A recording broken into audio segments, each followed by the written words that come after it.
안녕하십니까? 연세내과 임대수입니다. 여러분들 요새 사이토카인 스토미에 대해서 들어보셨을 거예요. 사이토카인 스토미 무엇인지, 대책은 없는지 그것에 대해서 알아보고자 합니다.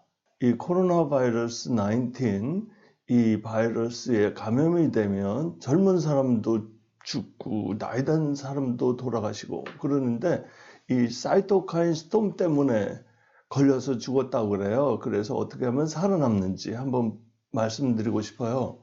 식물의 경우에서는 면역이라는 게 없어서 바이러스에 감염이 되면 바이러스가 이렇게 다 먹어가지고요. 당할 수밖에 없어요. 그렇지만 사람이 이 코로나 바이러스 19, 우한폐렴 바이러스에 감염이 되면 사람은 다르죠. 사람은 다 돌아가시는 게 아니고 일부만 돌아가십니다. 그래서 이것을 보시면요. 사람은 면역 반응을 통해서 바이러스 침입자를 물리칩니다. 비특이적인 선천적 면역에 대해서 보면요. non-specific하고 innate immunity라고 그래요. 다 했고 NK셀, 대식세포, 수지상세포 이런 것들을 증가시키면요. 닥치는 대로 세포를 죽여요. 그래서 사이토카인 스톰이라고 그러고요. 두 번째는 특이적인 후천적 adaptive immunity라고 그래서 모초단 덴드라이트 셀이 항원을 전달해서 특정 항원을 지닌 바이러스를 제거하는 겁니다. 그래서 이 선천면역, 다시 한번 말씀드리는데 NK셀, 대식세포 이런 것들을 자극한다고 해서 무조건 좋은 건 아닙니다. 사이토카인과 헤모택신을 분비해서 바이러스를 죽이는데 카필러리 릭을 일으키는 물질들이 많이 나타나는 것입니다. 그래서 이 바이러스가 폐를 통해서 침범을 하면요. 우리 폐 속에 있는 마크로파지가요. 덴드라이트 셀 이런 것들을 통해서 사이토카인을 분비해요. 그래서 야 우리 좀 도와줘 그러니까는 이 사이토카인들이 피 속으로 가가지고요. NKT 셀 그리고 마크로파지, PMN, 덴드라이트 셀 이런 것들을 막 끌어모아 가지고 세균들을 잡아먹어요. 이런 것을 innate immunity라고 합니다.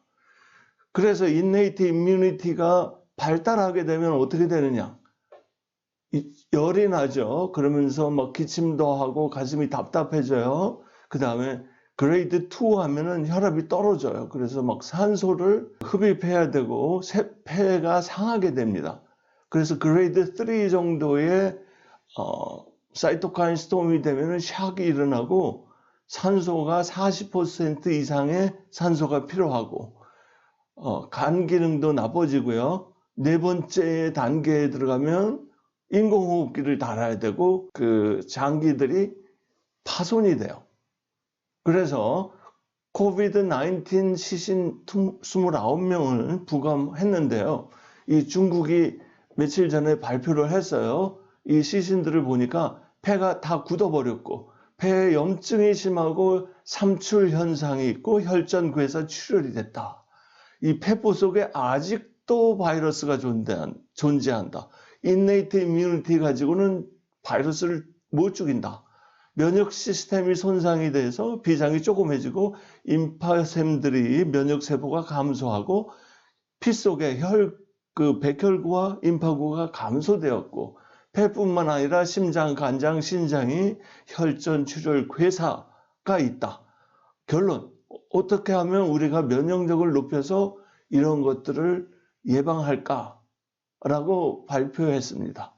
이 사이토카인 스톰이 되면은 우리 몸, 우리 이 집 같은 것이 다 불타버리죠. 그러면 이 인플루엔자 바이러스를 생쥐에다가 투여를 했어요. 그랬더니 이 생쥐에 있는 수지상 세포와 마크로파지, NK셀 이런 것들이 사이토카인을 확 분비를 하고 그 다음에 이 T셀, 마크로파지들은 불러 모아가지고요. 사이토카인이 막 분비돼요. 그래서 이 사이토카인 분비가 많이 돼가지고 죽어버려요. 그러는데 S1P1이라는 것이 불락이 되면은 살아남는다. 이게 우리 몸에서는 S1P1이 있으면 사이토카인의 스톰에 의해서도 죽지 않는구나라는 것을 밝혀낸 거죠. 아, 이 불씨를 제거하면, 이 S1P1을 제거하면 사이토카인 스톰 없이 살아남네. 그럼 그런 물질을 어떻게 구해요? 아, 이 사이토카인이라는 것이 불씨가 되어서. 야, 역시 비타민 D구나. 이 비타민 D가 투여를 했더니 S1P1이 안 만들어진다. 그래서 이 그래프를 보니까요, 동물 실험에서 그 바이타민 D를 줬거든요. D3를 조금 주니까 사이토카인이 아직도 좀 많이 나오고 있어요. 근데 충분히 줬더니 10배를 줬더니 사이토카인 S1P가 안 만들어졌더라 그런 거죠. 그러니까 충분한 바이타민 D가 있어야 된다. 이것을 보니까 포도 껍질에 있는 레스피라트롤도 S1P를 안 만들게 해준다. 그리고 버섯에서 추출한 베타글루칸도 각종 사이토카인을 떨어뜨려. 인터루킨 1, 6, 튜머 네크로스 팩터 이런 것들을 없애가지고 사이토카인 스톰을 억제한다. 레스피라트롤 그 다음에 베타글루칸 이거에 대해서는 나중에 말씀드리도록 하겠고요. 여기에 보시면은요, 우리 몸에서는 후천 면역, adaptive immunity, specific immunity라고 그래요. 특정 항원에 대항한 항체를 분비하는 B림포사이트가 이 코로나 바이러스를 제거할 수 있다라는 말입니다. 그래서 비타민 D가 없을 때에는 innate immunity만 활성화돼 가지고 사이토카인 스톰이 일어나는데 비타민 D를 통해서 이 사이토카인 스톰을 억제하고요. 그 다음에 이 쓸데없는 많은 그 염증을 죽이고 모처덴드라이트 셀과 T셀, B셀을 통해서 바이러스를 스페시픽하게 죽인다라는 거죠. 바이타민 D는 면역에 있어서 innate immunity, 선천 면역뿐만 아니라 후천적인 면역을 발달시켜서 이 COVID-19을 제거할 수 있다라는 것입니다. 그래서 이 사이토카인 스톰은요, 이렇게 나이 드신 분들만 나타나는 게 아니라 햇빛을 못 보는 우리 공부하는 사춘기 학생들뿐만 아니라 대학생들도 이런 일을 겪을 수 있다는 것을 여러분들 알아두시기 바랍니다. 그래서 소량의 사이토카인 스톰을 겪지 않고 살아남으려면 소량이 아닌 충분한 비타민 D를 투여합니다. 공부하느라고 햇볕을 못 보는 어린 학생들과 노약자들에게 꼭 비타민 D를 권유합니다.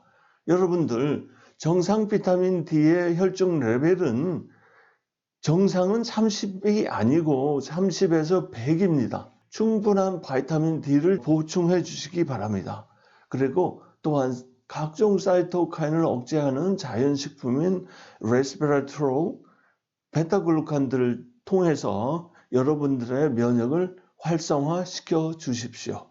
이 영상이 여러분들한테 도움이 되셨다고 그러면 여러분들 지인분들한테 공유해 주시고요. 여러분들이 구독과 알람 설정, 좋아요 이런 것들을 눌러주시면 계속 방송하는데 큰 도움이 될 것이라고 믿습니다.